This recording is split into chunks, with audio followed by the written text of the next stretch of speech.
L'accord vient couronner un feuilleton médiatique au cours duquel le PDG de SpaceX est devenu l'un des plus grands actionnaires de Twitter, s'est vu proposer et a refusé un siège au conseil d'administration de la plateforme avant d'offrir de racheter la société, le tout en moins d'un mois.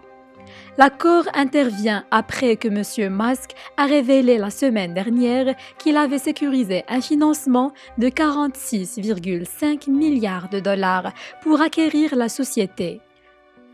Le conseil d'administration de Twitter s'est réuni dimanche pour évaluer cette offre.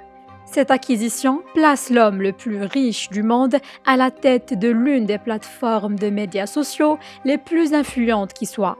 Ces derniers jours, M. Musk a souligné à plusieurs reprises que son objectif était de renforcer la liberté d'expression sur la plateforme et de libérer le potentiel extraordinaire de Twitter. La liberté d'expression est le fondement d'une démocratie qui fonctionne et Twitter est la place publique numérique où sont débattues les questions vitales pour l'avenir de l'humanité, a déclaré M. Musk dans un communiqué lundi. Je veux aussi rendre Twitter meilleur que jamais en améliorant le produit avec de nouvelles fonctionnalités, en rendant les algorithmes open source pour augmenter la confiance, en venant à bout des robots spammers et en authentifiant tous les humains. Twitter a un énorme potentiel. Je suis impatient de travailler avec l'entreprise et la communauté des utilisateurs pour le débloquer, a-t-il insisté.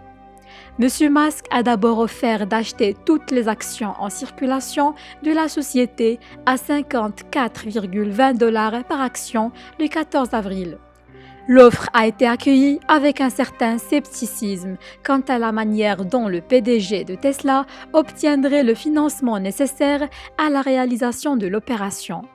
Le conseil d'administration de Twitter a répondu à l'offre en adoptant une tactique dite de pilule empoisonnée pour empêcher M. Musk d'accumuler plus de 15% des actions de la société.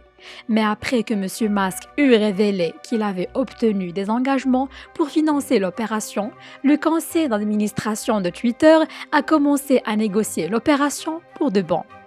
Le conseil d'administration de Twitter a mené un processus réfléchi et complet pour évaluer la proposition d'Elon en se concentrant délibérément sur la valeur, la certitude et le financement, a déclaré Bret Taylor, le président du conseil d'administration de Twitter, dans un communiqué lundi.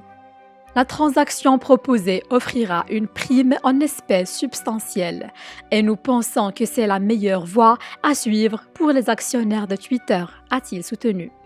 Selon les termes de l'accord, Twitter deviendra une société privée et les actionnaires recevront 54,20 dollars par action. L'opération devrait être conclue cette année.